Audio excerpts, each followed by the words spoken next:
como ya vimos al principio en la lectura inicial, el tema que vamos a tratar hoy es acerca del Espíritu Santo.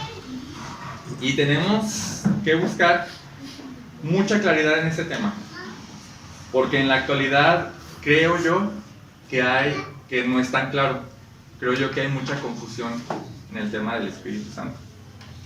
De lo que Él es, de quién es Él y de lo que hace. No sé si viene y se va o se queda permanentemente, o de qué forma nos capacita, o cuáles son sus funciones, o qué relación tenemos con Él, ¿no? Entonces, creo que hay una necesidad grande en estos tiempos de aclarar estas cosas, porque, bueno, en lo personal, yo vengo de una iglesia donde el Espíritu Santo no era un tema que se tocara con precisión, ¿no? Siempre se tocaba superficialmente, ¿no? No entiendo por qué. Creo entender por qué. Y yo quiero decirles mi perspectiva del asunto, ¿no? En la década de los 70, 80, quizás un poco antes, empezó a haber en México un movimiento que se llamaba el movimiento carismático o pentecostal. Creo que muchos hemos oído de eso, ¿no? De los pentecostales o de los carismáticos. ¿Qué es lo que los caracteriza? O sea, los que han escuchado acerca de este movimiento pentecostal o carismáticos, ¿qué es lo que los caracteriza a este tipo de cristianos?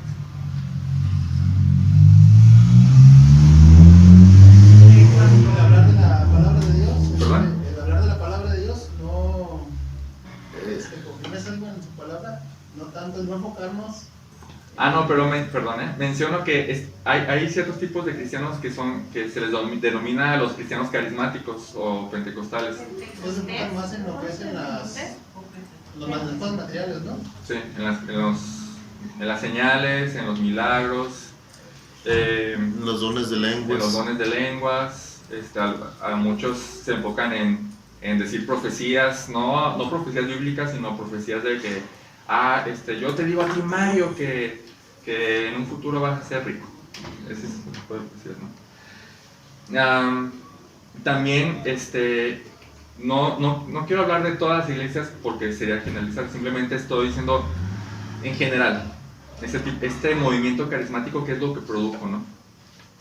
Dentro de esa teología, mayormente se enfocan mucho en las sensaciones, en qué es lo que el Espíritu Santo te puede hacer sentir, ¿no? En muchas ocasiones creo que, bueno, personal, yo he visto videos, no sé si ustedes han visto videos en las redes de cómo los cristianos se ponen a bailar como locos, los cristianos se desmayan, hay una cosa que se llama la risa santa, no sé si la han escuchado mencionar. Sí. Hay algo que se llama el vómito santo, ¿de verdad? Sí.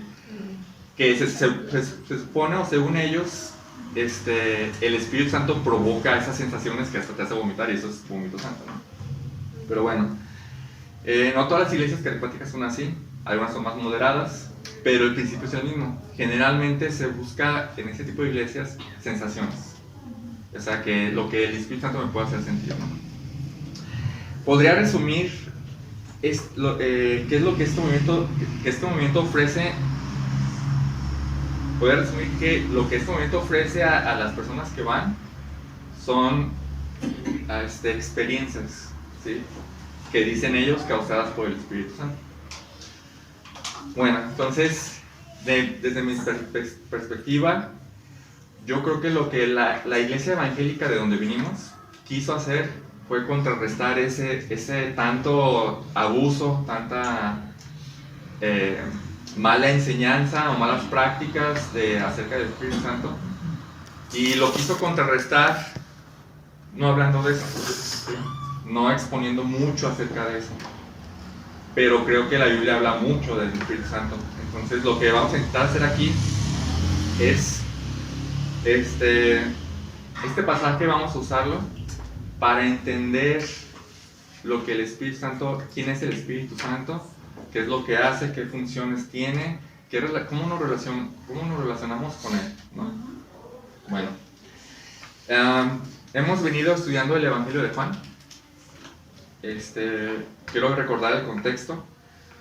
estamos dentro del contexto de la última cena. Desde el capítulo 13 estamos en la última cena. Si me quieren acompañar, en el capítulo 13, versículo 3 al 4, alguien que me ayude a leerlo, por favor.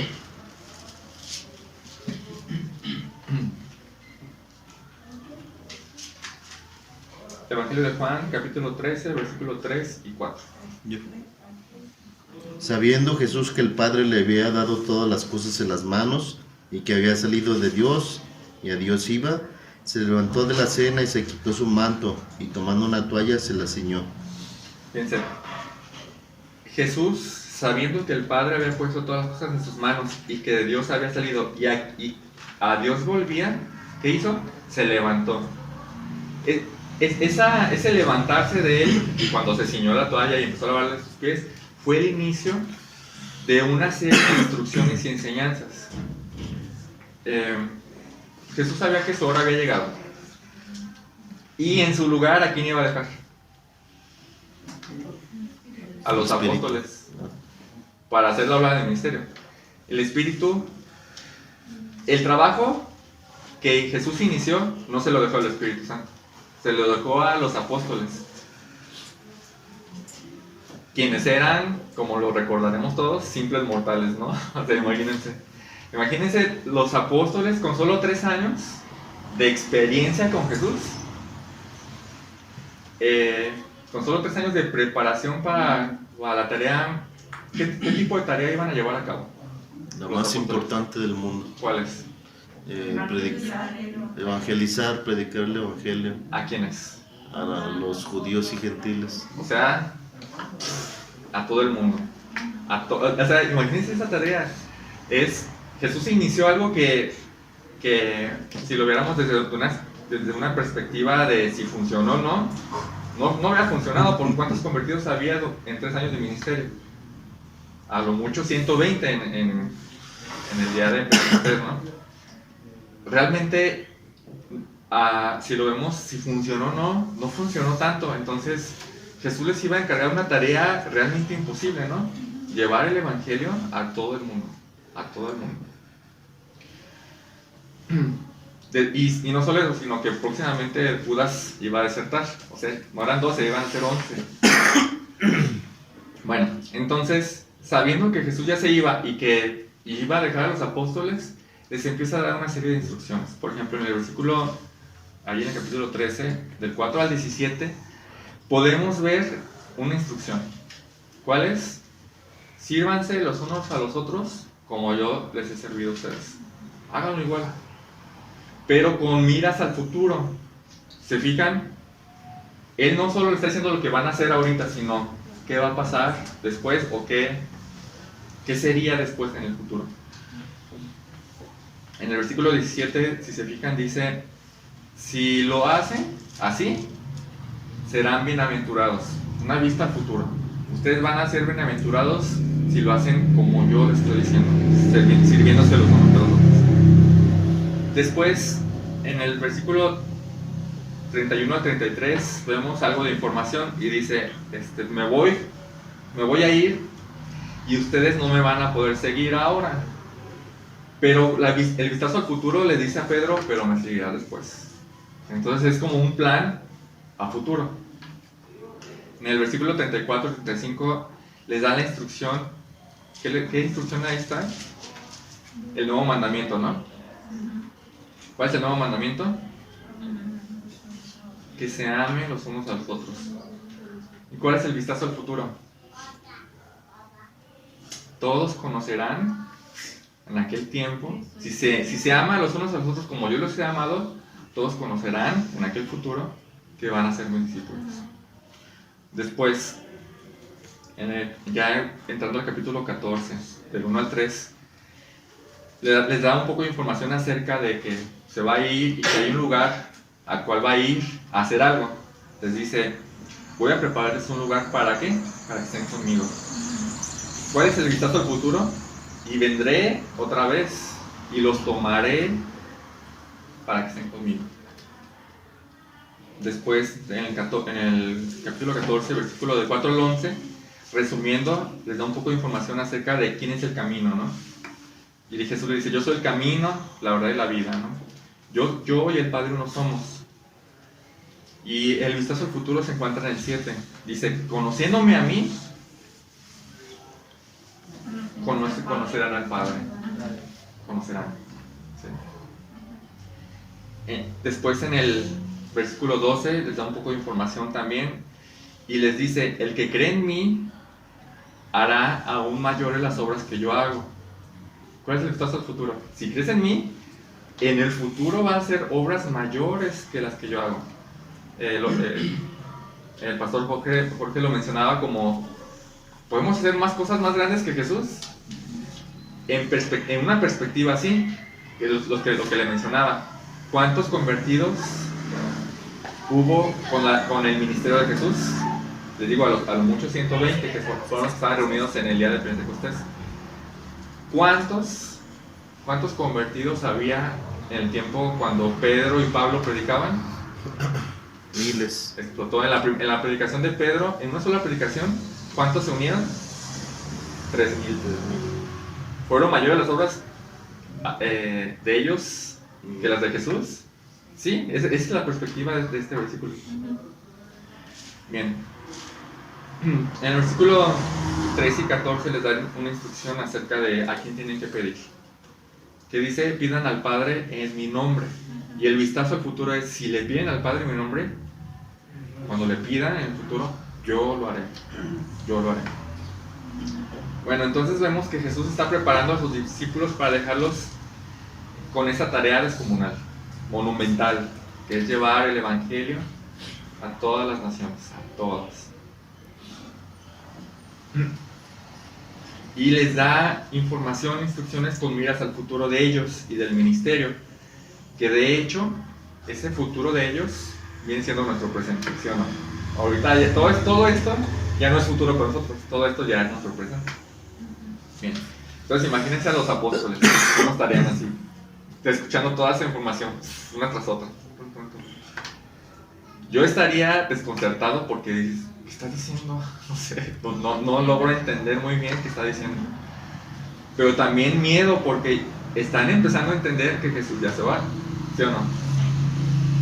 Y entonces se voltean a ver los unos a los otros y no son gente muy preparada, no son gente así súper, no sé, no tienen mucho realmente.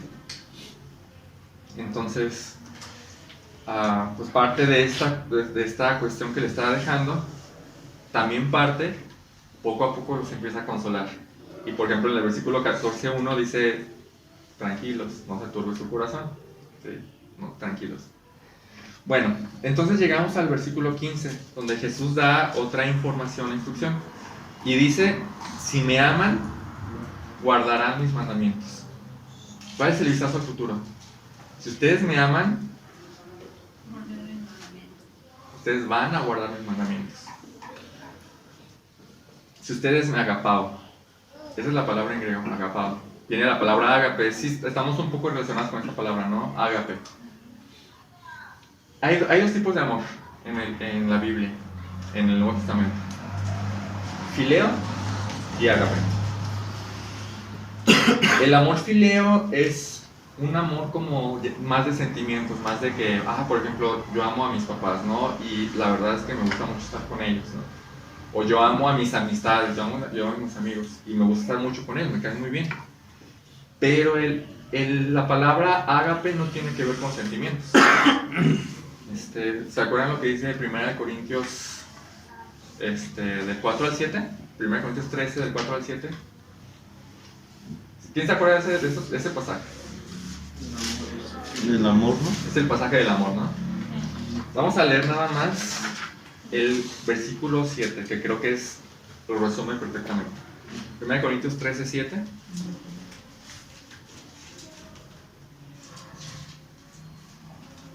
¿Qué? 1 Corintios 13, 7.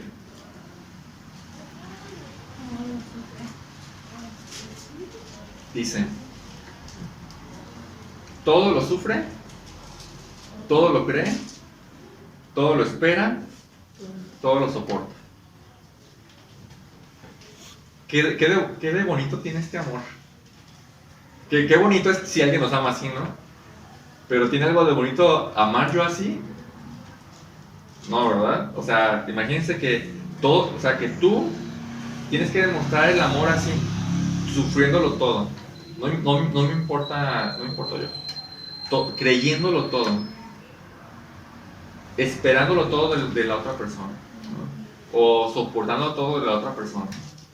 No es algo muy bonito que digamos.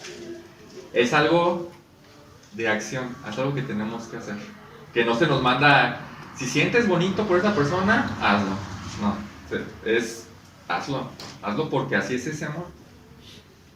Bueno, podríamos definir este amor como vivir mi vida no pensando en mí, sino en el objeto del amor. En este caso, Cristo está diciendo, si me aman, guardarán mis mandamientos. O sea, si me aman, me obedecerán.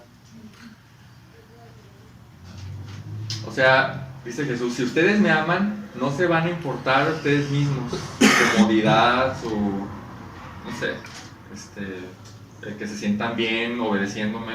No, eso no importa. Sino que la prioridad aquí es la obediencia, obedecerlo. Cueste lo que cueste. Se sienta bonito o no. Este tipo de amor es sacrificial. Es un tipo de amor que no busco yo un sentimiento bonito. Bien. Dice ahí en el versículo 15, si ustedes me aman, me obedecerán. Esto es lo que dicen los textos más antiguos. La Reina Valera lo traduce como, si ustedes me aman, guardad mis mandamientos, ¿no? Guarden, como si fuera una orden. Los textos más antiguos es, si ustedes me aman, en un futuro me van a obedecer. ¿Sí? De cualquier manera, hay una relación muy estrecha entre obediencia y amor, ¿sí o no? Si hay amor, hay obediencia. Si hay obediencia, hay amor. No puedo decir que amo a Cristo si no le obedezco. Así que a veces, no sé si les ha pasado, pero a veces cantamos y todo eso, y hay una canción que dice, Cristo yo te amo, ¿no? Y después digo, ¿de verdad amo a Cristo? ¿De verdad lo estoy obedeciendo? Porque el amor a Cristo no se mide en cuánto le digo que lo amo, ¿ah? O cuánto siento bonito al cantarle esa canción, sino el amor a Cristo se mide en cuánto le obedezco. Entonces la pregunta es, ¿cuánto le obedecemos? ¿Cuánto le obedecemos es cuánto lo amamos? Bueno, ¿es difícil? ¿Es difícil amar a Cristo? ¿Obedecerlo? Obedecer. ¿Sí o no? Está interesante la pregunta. Me voy a adelantar poquito, pero yo diría, es natural. De un cristiano es natural esa obediencia. De un cristiano es natural el amor a Cristo, obedeciéndolo. ¿Por qué? Porque dice, entonces yo rogaré al Padre y Él les dará otro Paráclitos para que esté con ustedes para siempre. Jesús no dice, si me aman y me obedecen, solo entonces yo rogaré al Padre para que les envíe otro Paráclitos. No dice así, ¿eh? Jesús dice, si me aman, me obedecerán. Y entonces yo rogaré al Padre en el futuro que envíe a otro Paráclitos. Lo que Jesús está diciendo es que vamos a necesitar ese Paráclitos para obedecerlo y así poder demostrarle que le amamos. Sin la ayuda de ese Paráclitos, nadie podría obedecerlo de la manera en que Jesús requiere que lo obedezcamos. Esa es la razón por la que dice, y yo le rogaré al Padre, porque ustedes lo van a necesitar. Sin Él no van a poder obedecerme, con Él sí van a poder obedecerme y sí van a poder demostrarme su amor, pero sin Él no se puede. Por cierto, el futuro del que habla de yo rogaré al Padre y les enviará, ¿saben cuándo llegó? En el día de Pentecostés. O sea, 40 días después de la resurrección de Cristo, ¿no? Y desde ese entonces, el Paráclitos siempre está con nosotros, con el cristiano. Bueno, Entonces la primera cosa que vamos a ver del Espíritu Santo es la necesidad que tenemos de Él. Necesitamos de Él. Ahora, ¿por qué le estás llamando Paráclitos? En estas versiones la Reina Valera dice: y yo rogaré al Padre y les dará otro consolador, ¿verdad? Pero el consuelo no es lo que más define al Espíritu Santo. La palabra Paráclitos, que es la palabra en griego aquí, viene de la palabra parakaleo, que si la dividimos, la primera parte es para y la segunda parte kaleo, ¿no? La primera parte significa cerca y la palabra kaleo significa llamar. Propiamente significa alguien llamado a estar cerca a tu lado para ayudar. Alguien llamado a estar cerca para ayudar. ¿Sí? O sea, en la antigüedad había personas que, no sé, como nosotros. O sea, imagínense que nosotros tenemos un problema legal y no sabemos ni para dónde movernos porque lo legal es complicado, ¿no? Pero tenemos un familiar que es abogado. Entonces, ¿a quién llamamos primero? Oye, no sé, Juanito, tengo este problema, ¿qué hago? Pues hazle así. Y si no, yo voy ahorita y te ayudo, ¿no? Esa era la función de ese tipo de personas, de los paráclitos. O sea, básicamente los paráclitos lo que hacían era apoyar a una persona en cierta necesidad, ¿no? O sea, se les llamaba para que junto me hiciera fuerte o me pudiera ayudar en tal situación. Otra forma de traducir esta palabra está en el versículo, la primera carta de Juan, capítulo 2, versículo 1. ¿Me acompañan ahí, por favor?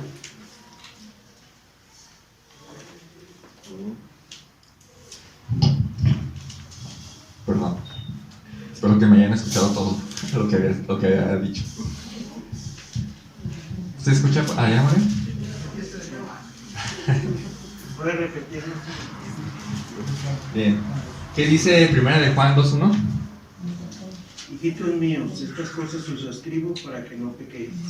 Si alguno hubiera pecado, abogado tenemos para con el Padre, a Jesucristo el justo. Dice, si alguno hubiera pecado, Paráclitos tenemos para con el Padre. ¿Cómo lo traduce aquí? Como abogado. Entonces, entre un consolador y un abogado, pues hay mucha diferencia, ¿no? Por eso tenemos que definir qué significa esta palabra, ¿no? Bien.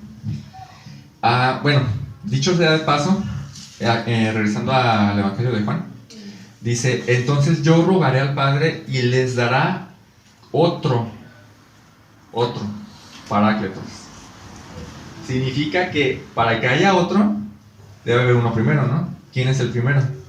Jesús. Jesús es el primer Paráclitos. Recuerden, por ejemplo, ¿se acuerdan cuando Jesús y sus discípulos iban a pasar por una aldea de Samaria, de samaritanos, y no los dejaron pasar? Y Jacobo y Juan, bien prendidos, ¿qué hicieron? Señor, ¿quieres que hagamos descender fuego del cielo y que los consuma? ¿Cómo se sentían poderosos, no? Con Jesús. ¿O se acuerdan cuando estaban en el huerto de los olivos?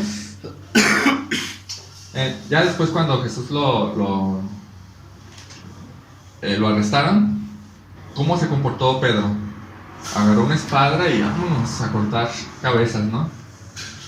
Entonces se sentían poderosos, se sentían protegidos, se sentían con este Paráclitos, ¿no? Pudiendo hacer cualquier cosa a su lado.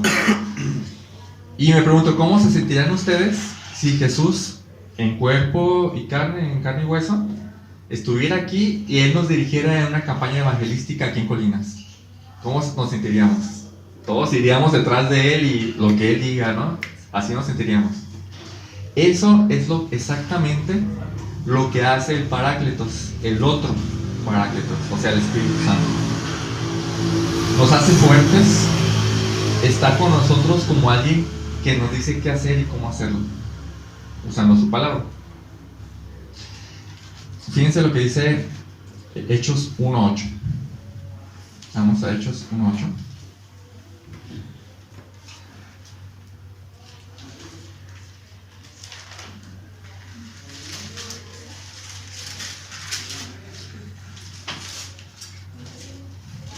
¿Quién me ayuda a leerlo, por favor? ¿Hechos qué? 1:8.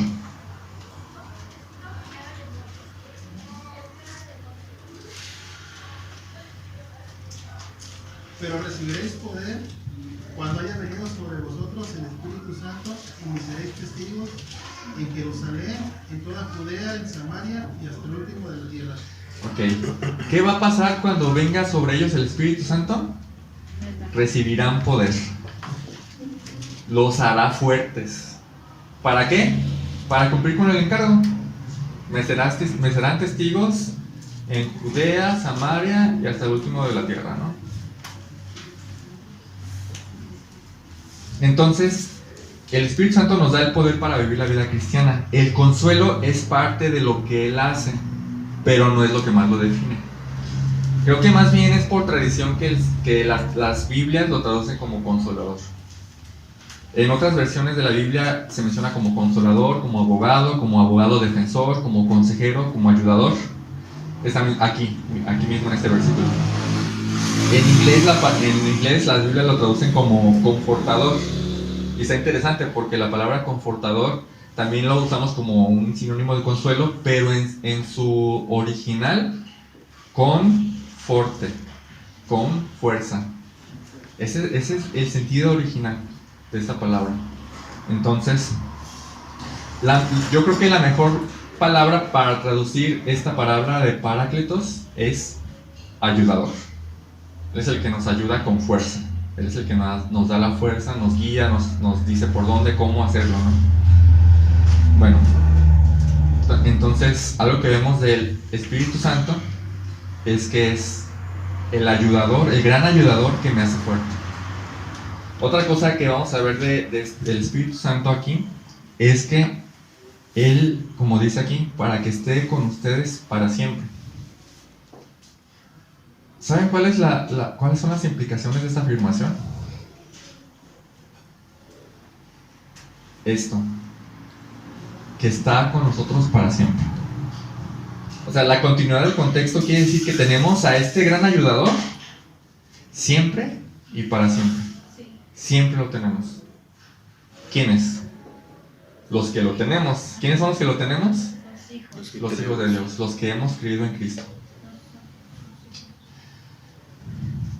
Fíjense bien, tenemos al que nos hace fuertes, tenemos al que nos da el poder para vivir la vida cristiana, tenemos al que nos guía, tenemos al que nos ayuda, tenemos al que nos consuela, y lo tenemos siempre y para siempre. O sea, el Espíritu Santo no viene ni se va.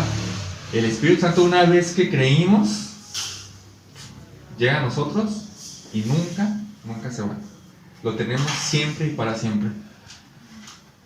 ¿Hay algo en la vida cristiana con lo que estés batallando? ¿Hay algo en la vida cristiana en lo que necesites fuerza? ¿Te hace falta alguna guía en tu caminar o te hace falta algún consuelo? ¿Por qué? Si tenemos al Espíritu Santo, ese gran ayudador que en todo nos ayuda, en todo. ¿Se dan cuenta de esta gran verdad? Que el Espíritu Santo está con nosotros siempre.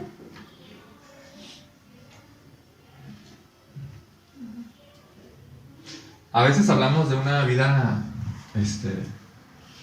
dentro del mundo cristiano hay una frase de una vida victoriosa, ¿no? Una vida libre de pecado, una vida en la que el cristiano simplemente es victorioso. Y en ciertas ocasiones me sonaba así como, qué difícil es llegar a esa vida victoriosa de un cristiano, ¿no? Pero leyendo la Biblia y leyendo ese tipo de pasajes, más bien sería raro o extraño un cristiano que continuamente viva su vida en derrota. O sea, que continuamente esté pecando y que no puedas salir de un pecado o cualquier cosa, ¿no? No estoy hablando de que nunca vamos a fallar. Estoy hablando de la tendencia de un cristiano. ¿Cuál debe ser la tendencia? ¿Cuál es la tendencia que la Biblia menciona de un cristiano? La tendencia es poco a poco para arriba.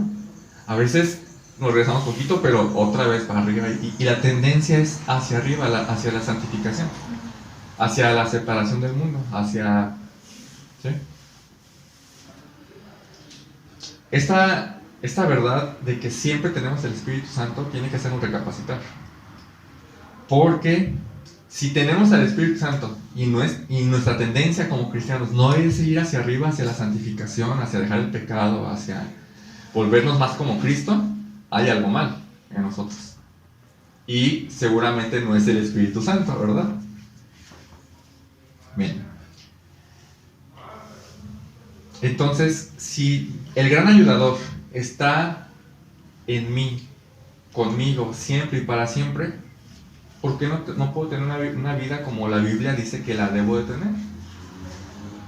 Vuelvo a repetir, no estoy hablando de no pecar, estoy hablando de la tendencia hacia arriba, ¿no? Bueno, no solamente el que nos hace fuertes, el gran ayudador, está siempre en nosotros, sino que es el Espíritu de verdad, como dice, y Él les dará otro consolador para que esté con ustedes para siempre, es decir, el Espíritu de verdad. ¿Qué quiere decir esto? En primeras, que Él no miente. El Espíritu Santo no es mentiroso, sino que es verdadero. Él dice la verdad. Y no solo eso, sino que también usa la palabra de verdad. ¿Cuál es la palabra de verdad? La Biblia. El Espíritu Santo está estrechamente ligado a la palabra de Dios. Acompáñenme un momento a 2 de Timoteo, capítulo 3.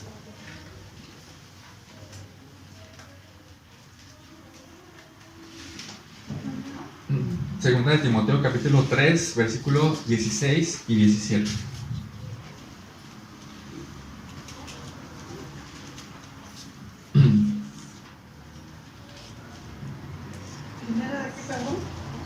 Segunda de Timoteo 3, 16 y 17. ¿Quién lo tiene ya? Yo.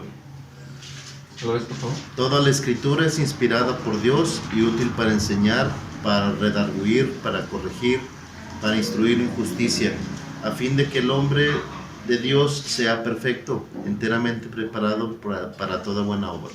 Ahí está. Toda palabra es inspirada por Dios y útil para enseñar, para redarguir, para corregir y para instruir en justicia. Bueno, todas estas cosas las produce el Espíritu Santo. El Espíritu Santo usa la palabra para enseñarnos. El Espíritu Santo, a través de la palabra, nos redarguye, o sea, nos dice en qué estamos mal. Gracias. El Espíritu Santo, a través de la palabra, nos corrige, nos dice, así es, ¿sí? O sea, nos enseña en la palabra, oye, no sé, ama a tu prójimo como a ti mismo. Y decimos, creo que no lo estoy haciendo. Ese es el Espíritu Santo, ¿eh? Después nos redarguye y dice, ¿te acuerdas lo que hiciste? Eso no es amar a tu prójimo. Después nos corrige y te dice, te enseño cómo. Y nos instruye, nos dice cómo específicamente. Ese es el Espíritu Santo usando la palabra de Dios. O sea, todo lo que Él hace está de acuerdo a la verdad. Y aquí hay una enseñanza buena para nosotros. Si no leemos la palabra, ¿qué es lo que el Espíritu Santo va a usar para guiarnos? Si es el Espíritu de verdad, ¿qué va a usar el Espíritu Santo? Sensaciones, coscorrones que sientas, ¡ay, qué bueno! No es el Espíritu Santo. El Espíritu Santo usa la palabra para guiarnos hacia lo que Cristo quiere que seamos. Posiblemente esa sea la razón del por qué continuamente estamos derrotados, ¿no? La culpa no es del Espíritu Santo.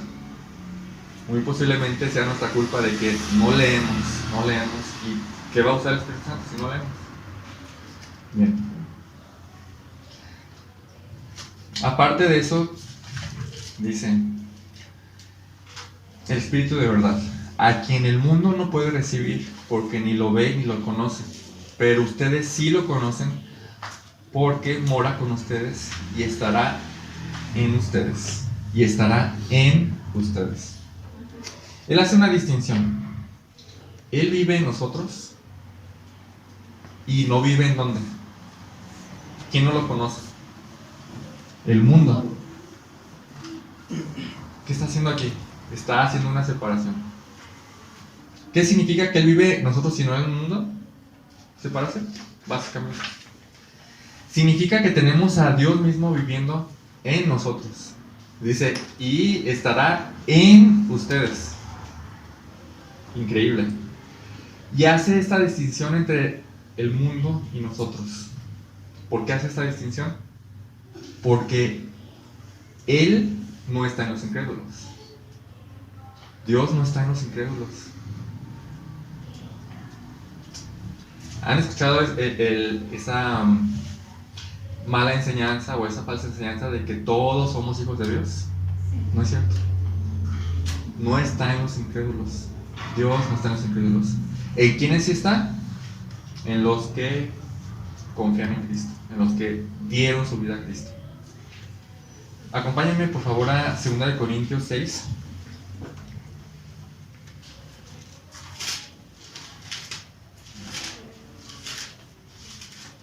Vamos a leer del 14 al 18, por favor. Dice, 2 Corintios 6, 14 al 18. No estén unidos en yugo desigual con los incrédulos. A veces usamos este pasaje para los jóvenes que se quieren casar con incrédulos, ¿no? O cosas así. Pero su contexto es más general. No estén unidos en yugo desigual con los incrédulos. ¿Qué es un yugo? Un yugo era una herramienta que se usaba para unir a dos bueyes, para que dos bueyes juntos caminaran y con la ayuda de un arado, con la fuerza de los bueyes, arar, ¿no? Entonces era como una especie de madera con dos orificios, ¿no? Eso. Entonces dice, no estén unidos en yugo desigual con los incrédulos, pues ¿qué asociación tiene la justicia y la iniquidad? ¿O qué comunión la luz y las tinieblas? ¿O qué armonía tiene Cristo con Belial? ¿O qué tiene en común un creyente con un incrédulo? ¿O qué acuerdo tiene el templo de Dios, o sea, nosotros, con los ídolos? Y dice, porque nosotros somos el templo de Dios vivo, como Dios dijo, habitaré en ellos y andaré entre ellos y seré su Dios y ellos serán mi pueblo. Por tanto, ¿qué dice? Salgan de medio de ellos y apártense de los incrédulos, no toquen lo inmundo. Y entonces yo los recibiré y yo seré un padre para ustedes y ustedes serán para mí hijos e hijas, dice el Señor Dios Todopoderoso. Entonces,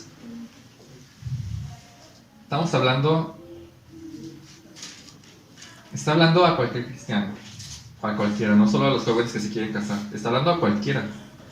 Y les dice, no tengan ninguna conexión demasiado importante, algo que los ligue.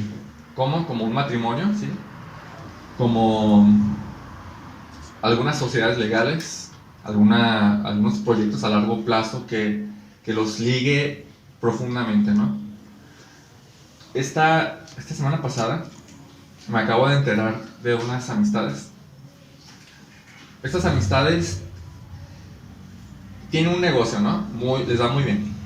Y estas amistades tienen un socio inconverso. Estas amistades son cristianas y tenían un socio inconverso durante 4 años, ¿no? Más o menos. Y les iba muy bien hasta que le salió el colmillo al socio. Y en su negocio quería hacer tranzas. Y ellos dijeron, pues no, o sea, nosotros no vamos a hacer tranzas. Gracias a Dios por tu testimonio, la verdad. Pero ¿qué pasó? Es eso, no pueden hacer algo juntos porque ¿qué comunión tiene Cristo con Belial? ¿Qué comunión tienen los incrédulos con los creyentes? Tenemos otras formas de ver las cosas bíblicas. O sea, nuestra principal prioridad es la Biblia y lo que dice. Entonces, que el incrédulo sin pena diga, ¿sabes qué? Quiero hacer tranza. Pues hasta aquí llegamos nuestra sociedad. Ya no podemos hacer nada. Bueno, entonces son consecuencias de haber hecho en un primer lugar esa sociedad con alguien incrédulo, ¿no? Bueno, entonces Dios está en nosotros y por lo tanto tenemos que separarnos del mundo. ¿Qué quiere decir eso? Que nos vamos a aislar y vamos a, no sé, he escuchado a alguien que lo hace, ¿no? Que simplemente se va a las montañas y ahí es su comunidad de cristianos y no creo que sea esa la respuesta. De hecho, poquito antes, en el capítulo 5 de 2 de Corintios, 2 de Corintios 5, 17, ¿quién se lo sabe? 2 de Corintios 5, 17. De modo que si alguno está en Cristo, las viejas pasaron y aquí estamos hechas nuevas. Pero lo interesante aquí es el 18 al 20. ¿Quién lo quiere leer, por favor? 18. Y todo esto proviene de Dios, quien nos reconcilió consigo mismo por Cristo y nos dio el ministerio de la reconciliación. Si quieres, hasta ahí. Y todo esto proviene de Dios, quien nos reconcilió consigo mismo por medio de Cristo. Y no solo eso, sino que nos dio a nosotros el ministerio de la reconciliación. ¿Cuál es este ministerio de la reconciliación? Ir a todo mundo rogarles que se reconcilien con Él. ¿De qué les sirve a nuestros familiares y a nuestras amistades que nosotros seamos creyentes? ¿Les sirve de algo? Sí les sirve. Nuestra función ahí es que conozcan. Entonces, por un lado estamos separados. ¿De qué manera? Así no podemos tener ese tipo de comunión con ellos. Por otro lado, tenemos que hablarles de la palabra. Tenemos que hablarles. Entonces, el hecho de que el Espíritu Santo viva en nosotros quiere decir que Él nos separó del mundo, porque no vive en ellos. Pero a la vez dice, vayan. Por un lado dice, no se mezclen. Por otro lado dice, vayan. Bueno, ¿qué hemos visto hasta ahorita? El Espíritu Santo, en primer lugar, lo necesitamos. De verdad lo necesitamos. Sin el Espíritu Santo no es posible la tarea que Él nos da. No es posible. 2, el Espíritu Santo es el gran ayudador. Él está siempre en nosotros ayudándonos a vivir la vida cristiana, a obedecerlo como lo necesitamos obedecer, a cumplir lo que Él nos ha mandado. En tercer lugar, Él está conmigo siempre está con nosotros. Y no solo eso, sino que también, en cuarto lugar, Él es el Espíritu de verdad. Él usa la verdad de la palabra de Dios para guiarnos hacia ese modelo que es Cristo. Y el hecho de que vive en nosotros produce una separación. No podemos estar con el mundo. No podemos crear lazos fuertes con el mundo. No podemos. Bueno. Otro punto que quiero ver con ustedes, dice en el siguiente versículo, dice Jesús, no los dejaré huérfanos, vendré a ustedes un poco más de tiempo y el mundo no me verá más, pero ustedes me verán, porque yo vivo, ustedes también vivirán. ¿Qué está diciendo Jesús aquí? Otra vez, palabras de consuelo. Me voy, pero tranquilos.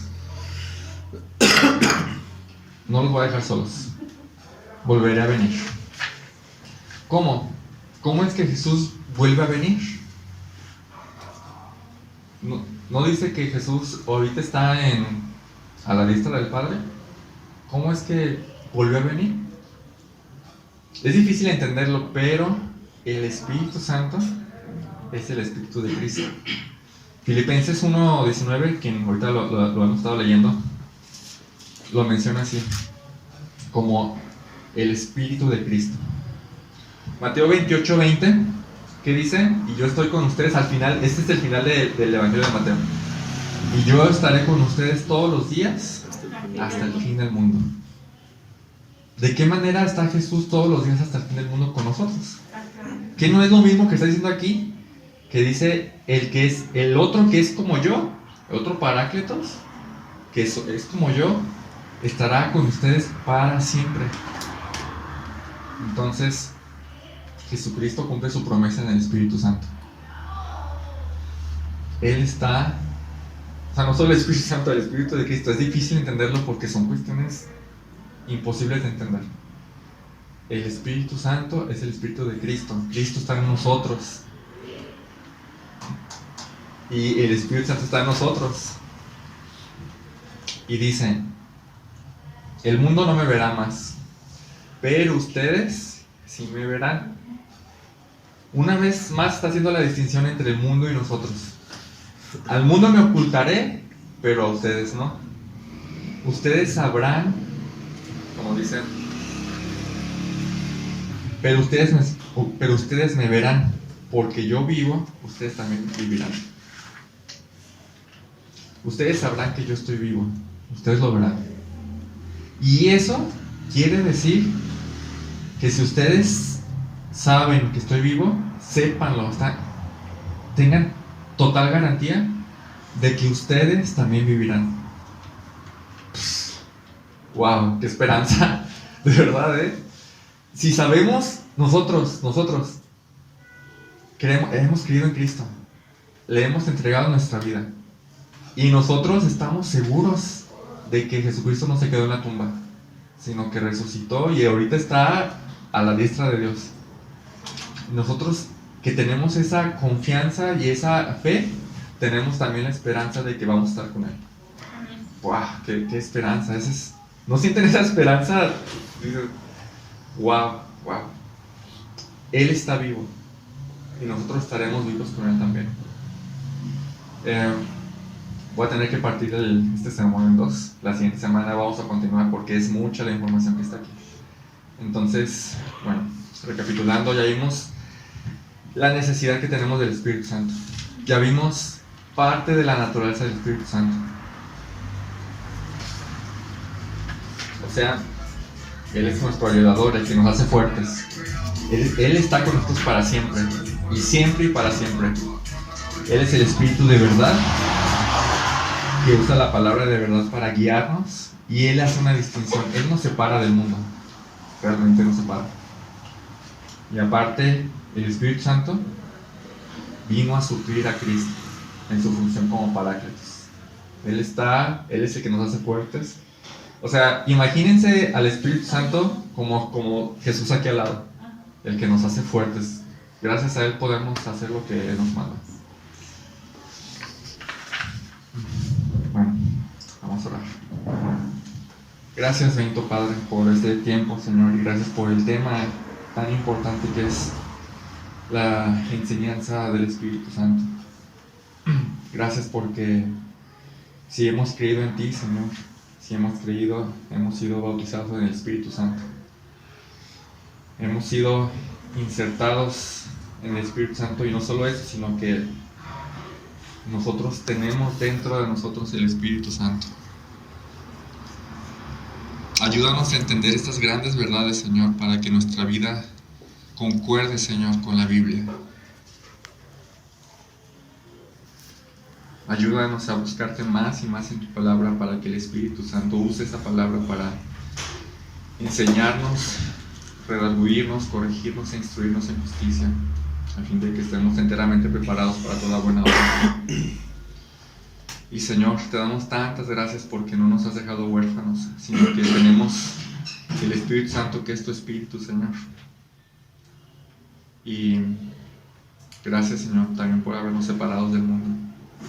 Ayúdanos también a entender ese tipo de separación que tú requieres, Señor, y que es natural en tus hijos. Ayúdanos a que estas verdades se claven en nuestro corazón y que podamos vivir a la luz de ellas, Señor. En nombre de Jesús. Amén.